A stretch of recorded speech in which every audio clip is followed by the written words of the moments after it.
तो जेना कि हम सब कहलहुँ सब गोटा के नमस्कार, जय मिथिला। अहाँ देख रहल छी मिथिला समाचार। एगो हमरा सबके बहुत ही दर्दनाक खबर आयल है सामने, तो वह हम सब जे छै वह पर जे हम अहाँके क्लिप जे चलि रहल है नीचा में ऊपर में जे बैनर पोस्टर चलि रहल है, ओहि हिनकर नाम छनि स्वर्गीय संतोष कुमार झा, हिनकर नाम छियनि। और हुनकर एगो लड़का एगो लड़की छनि, वाइफ छथिन। पूरा घर मतलब भरा पूरा परिवार छले और बहुत किछु हिनकर फैमिली बैकग्राउंड की बात करी तो हिनकर काफी संघर्षशील हिनकर जिंदगी रहले हैं। और संगे संगे हिनका से बात करे तो मतलब की कह सके छी, तत्काल हिनका 20 तारीख के रात में रामशिला में जे हार्ट अटैक से हिनकर मौत भ गेलै। तो हुनकर परिवार के प्रति संवेदना तमाम मिथिला समाचार के टीम से हमर सबके हुनका संगे हार्दिक की कह सके छी शोक व्यक्त करे छी। और संगे संगे उज्जवल भविष्य के जे बच्चा दूगो छै, एगो बौआ एगो बुची छनि, तो हुनकर उज्जवल भविष्य के हम सब कामना करे छी। तो या दरमियान हम सब जे से बात करे छी हुनकर लड़की छथिन खुशबू कुमारी से। तो और जाने छी खुशबू कुमारी से हुनकर पहले परिचय जाने छी। अहाँ के बाबू की नाम छी? खुशबू झा। खुशबू झा। पापा का नाम? संतोष झा। अच्छा, जेना कि अहाँ बतेलिए और पहले हम सब बात केने रहौं, तो अपन पापा के बारे में केना कि हुनकर बैकग्राउंड रहले, कत कत ड्यूटी केलखिन, कनी हम चाहब जे कनी हमर श्रोता के बता दियो जे हुनकर बैकग्राउंड की रहनि। पापा हमर हमेशा से टीचिंग प्रोफेशन में छलखिन हैं और उनका टीचिंग के प्रति, बच्चा के प्रति काफी ज्यादा लगाव छलन है। हमेशा से उनका पढ़ावा में बहुत अच्छा लागे छलन है। बच्चा साथे रहनाइ, बातचीत केनाइ, पढ़ेनाइ। और वही तरह से पापा हमेशा हम सबके गाइड करे छलखिन है, पढ़ावे छलखिन है। एक्चुअली हमर पापा एहन छलखिन है हमरा लाइफ में, या हमर सबके लाइफ में, हर एक इंसान के नजर में एहन छलखिन है जे क्यों उनका बुरा नहीं कर सके कहियो। हमेशा सब के जे वो इंसान देवता छै, कियाकि वो फिजिकली हमेशा सबके लिए साथ देवे के लिए तैयार रहलखिन, हमेशा हर चीज में। भगवान पर उनकर काफी विश्वास छलन है हमेशा से। बहुत ज्यादा वो मतलब पूजा पाठ में मतलब नियमित रूप से हमेशा उपस्थित रहे छलखिन है हर जगह। और उनका लेल जते हम जे कम पड़े हमरा नजर में, तो कियाकि उनका जन इंसान भेनाइए बहुत मुश्किल छै एखन के डेट में। उनकर जे जन्म छलन ओहो रामनवमी के टाइम भेल छलन, और सच में वो काफी पुरुषोत्तम छलखिन है। उनका जे वर्ड छलन, उनका बाजे के तरीका छलन, बहुत सॉफ्ट, बहुत ज्यादा सॉफ्ट हार्टेड छलखिन है से वो। और काफी वर्ड का नहीं मतलब हम बुझ सके छी अहाँ के जे स्थिति पॉसिबल छै हमरा लिए। और पापा फर्स्ट टाइम से नागालैंड में रह छलखिन है, और पापा हमर नागालैंड जाके जहिया से गेलखिन तै के कुछ टाइम बाद में बाबा मतलब एक्सपायर कर गेलखिन। ओहि टाइम में हमर पापा के एनाइयो काफी मतलब कठिन छलै, कियाकि 4 दिन के रास्ता छलै एतसँ ओहि टाइम में। एखन तो 2 दिन में पहुंच जाय छै, बट जे टाइम में पापा गेलखिन ते टाइम में काफी डिफिकल्ट छलै ओते दूर से सफर केनाइ एतऽ एनाइ। ओहि वजह से हमर पापा हमर बाबा के कुछ काज नहीं कर पायल रहथिन। इनफैक्ट लास्ट टाइम उनकर शक्ल तक नहीं देख पेलखिन। और ओहि टाइम के बाद से पापा हमर स्ट्रगल जे स्टार्ट केलखिन से मतलब चलते रहले उनका लाइफ। जैसे उनकर पापा के देहांत भेलनि तहिया सेम हिस्ट्री हमरा सबके साथे भ गेलै एखन, जे पापा के पप्पो छोड़ देलखिन एहन टाइम में जे टाइम में जरूरत छलै, और एखन पापा हमरो सबके छोड़ देलखिन एहन जरूरत जहन छलै। फिलहाल तो पापा ओहि काबिल बना देने छै दुनू भाई बहन के। हमर मम्मी के खुद पापा एते सपोर्ट केलखिन हमेशा पढ़ाई लिखाई में, हर चीज में। हमर मम्मी सिर्फ उसके बाद में के भ गेल रहे त मम्मी के सपोर्ट केलखिन हमेशा, जे नहीं यहाँ आगा बढ़ू, अहाँ के इच्छा है पढ़ो के तो पढ़ू। आई पापा के बदौलत हमर मम्मी के ग्रेजुएशन, पोस्ट ग्रेजुएशन सब भ गेलै। साथ में एहन छलै जे मम्मी पापा के दुनू के सपोर्ट हमरा सबके कहियो कतौ कुछ चीज में कमी नहीं भेल। बेसिकली मतलब उनकर सबके कमी छल बुझाई छलन, उनकर सबके जरूरत में कम पड़े छलन, लेकिन कहियो ई चीज नहीं फील होबे देलखिन जे हमरा सबके जरूरत में कमी होय छै या कुछ। और हमेशा हर इच्छा पूरा केलखिन पापा। अगर एक बेर कोनो चीज के इच्छा कहै छलियै त हमेशा पूरा करे छलखिन है। और एहन हमरा सबके कैपेबल बना देलखिन जे पापा मतलब खुदो टीचर छलखिन है, और हमरो के लायक बना देलखिन जे हम खुद एखन टीचर छी एक तरह से। और फिलहाल अपन एकटा स्टूडेंटो छी, पढ़ाइयो कर रहल छी। पापा के हमेशा से ही सपना छलन है जे हम दोनों भाई बहन कुछ बढ़िया करियन, और स्पेशली हमरा से कुछ ज्यादा अटैचमेंट लेना पापा के। एहन बात नहीं छे जे बौआ से हम यानी कि भाई से अटैचमेंट नहीं छलन, बट हमरा पापा ज्यादा मतलब एफर्ट दे छलखिन है जे तू पढ़ाई कर, अच्छा से पढ़ाई कर। मतलब हर एक बाप के सपना हो छे जे मतलब बेटी के ब्याह कर दे, अथी कर दे, लेकिन नहीं, हमें पापा हमेशा कहलखिन जे तू पढ़, तू बन जो किछ तहन के। पापा हमर कहियो शादी के टेंशन या पापा शादी के कोनो बाते नहीं करलन, बस कहलन पढ़, जब तक पढ़ना तब तक पढ़, तू हमेशा साथ छियो, हम हमेशा रहबो। आई जे छी हम सिर्फ पापा के वजह से छी, और पापा हमरा लेल भगवान के बाद हमर पापा हमरा लेल इम्पोर्टेंस राखे।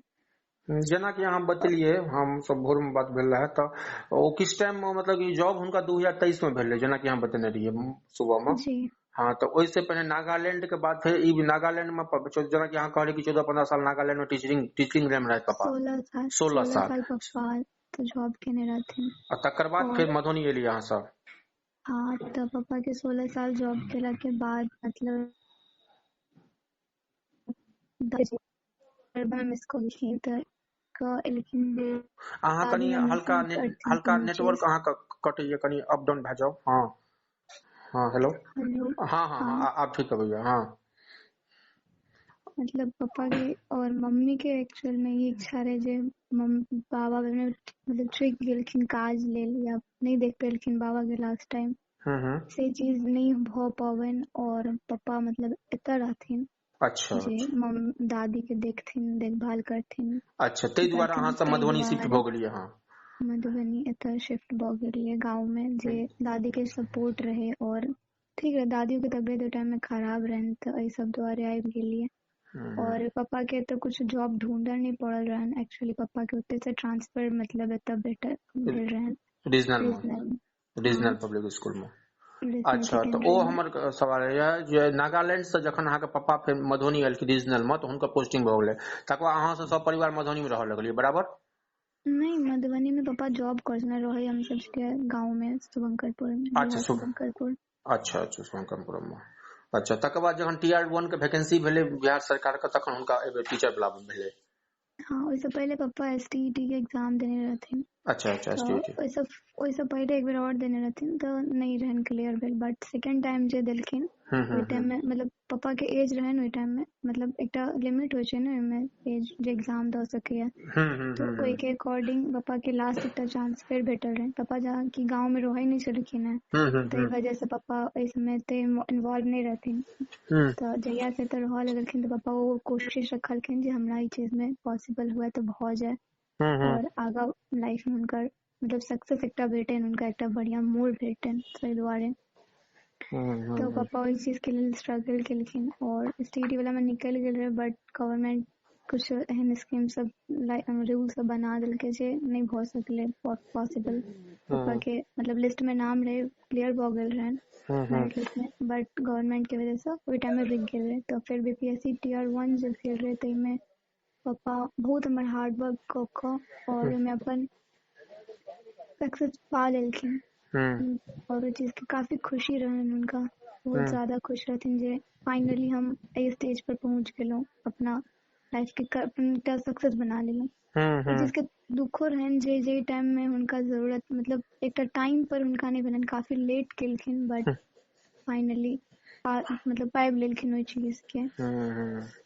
बट वो खुशी ज्यादा पापा के लाइफ में ज्यादा सुख जेटा होय छै, अकेला इंसान हर चीज करे के लिए, और हमेशा एतबे कहलखिन जे स्ट्रगल भरा उनकर लाइफ रहले, पूरा लाइफ उनकर स्ट्रगल छलन, सिर्फ और सिर्फ हमेशा उनका हार्ड वर्क करऽ पड़लन अकेले। और शायद कतो न कतो ई चीज कह सकै छी उनका अकेलापन उनका अई हद तक पहुंचा देलखिन जाई।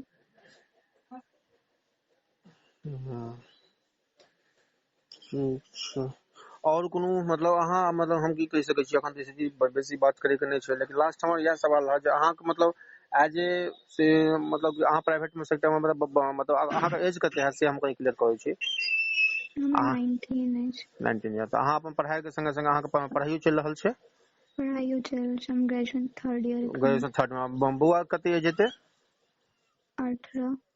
बौआ का 18 ओ तो 12th क्रॉस भइए गेल है हाँ 12th के बेर एग्जाम द एहि बेर एग्जाम देबे दऽ वाला रहल छलिए फॉर्म फिलअप। जेना कि प्रावधान तऽ नहीं छै हमहू सब देखै छियो ना अपन बात करब अब की कहू मतलब कि सरकार के प्रावधान पे चाहे टू वाला में किसी स्कीम वगैरह हटेलकै हँ जे बहुत अंदर से कोनो व्यक्ति के दुर्घटना होइ छै तकर बाद जे छै से कांग्रेस हम सब सहयोगी सबसे बात करै छियै देखै छियै उज्जवल भविष्य के कामना करब। और कोनो संदेश और कोनो यादें जे अहाँ के पापा संगे बड नीक पल कोनो एहन पल जे अहाँ कहऽ चाहबै जे बहुत मतलब एहन एट्रैक्टिव पल हेतै जे नहीं बिसरि सकै पापा छियै। के ओना तऽ साथ बहुत सारा हर कहानी एक हम कहलहुँ अहाँके हाँ मोमेंट हाँ कोनो एहन यूनिक हमेशा से हाँ स्पेशल रहले, हमेशा स्पेशल रहले है, हर चीज स्पेशल रहले है। हुनका लेल हम एखन किछु समझ नहीं आबि रहल है जे की कहिए और की नहीं कहिए। हमरा बस पप्पा पर बहुत प्राउड छला, बहुत प्राउड फील करै छला जे हमर पप्पा एहन छथि। कतौ भी अगर जाइ छै तऽ सब कहै छला जे मतलब हिनकर बेटी छै, कतौ भी हर जगह हमर पप्पा के एतेक पहचान छलनि जे कतौ भी केओ हमरा सबके कुछ गलत बात या कुछ अथी नहीं कह सकै छला। बहुत रिस्पेक्ट करै छलनि हमर पप्पा के सब। बस एक टीचर के नाते या अथी के नाते नहीं बट एज ए ह्यूमन बहुत ज्यादा रिस्पेक्ट करै छलनि सब हुनकर। कियाकि वो ओहि तरह से अपना आप के हमेशा सबके सामने पेश केने रहथिन जे हुनका लेल केओ कुछ गलत नहीं कह सकै छलै। और पप्पा के साथे हम जे फर्स्ट टाइम स्कूल ज्वाइन केने रहिए तऽ बुझाइत रहे जे हम पप्पा हमरा ई काबिल बना ले। एक टाइम छलै जे पप्पा हमरा स्कूल ड्रॉप करे ला जाइ छलखिन हैं और आई और साथे हम स्कूल ज्वाइन करे ला एलिए। चलू की कहू अखन तऽ दुगो घड़ी छै हम सब गोटा के भगवान आगू सब कुशल रखत सब परिवार कुशल रही यह कामना करै छी ईश्वर से। और दुनू गोटा मन लगा के पढ़ू आ पापा के जे यादें ये ओकरा संगे जे छै से अपन जिंदगी के अगला सफर स्टार्ट करू। कॉन्फिडेंट हेबाक छै, लूज नहीं हेबाक छै। हौसला पप्पा के एखन 2 दिन से खुद जेना बुझा रहल है काफी पावर दऽ रहल छथिन हमरा दुनू भाई में। जे भाई हमर कुछ लाइफ नहीं करे में चाहे छले या नहीं मतलब पप्पा ओकर एकेटा छले जे पप्पा हमर अछि तऽ हम पप्पा सबटा हमर करत। वो कखनो कोनो सोशल वर्क में नहीं इन्वॉल्व होइ छलैया। बस यह बात कह के जे पप्पा हमर अछि, पप्पा हमर कऽ रहल अछि तऽ हम किया करी। बट आइ ओ एहन भ गेलै जे पप्पा के सबटा काज खुद से करे छै। जे ककरो जे हमर भाई ककरो से सीधा मुंह बात नहीं करे छले से ओ खुद सबके सामने जाकर फेस कर रहल छै। सबके एहि तरह से बात कर रहल छै जे सब खुद शॉक में छै भाई जे ई एना कर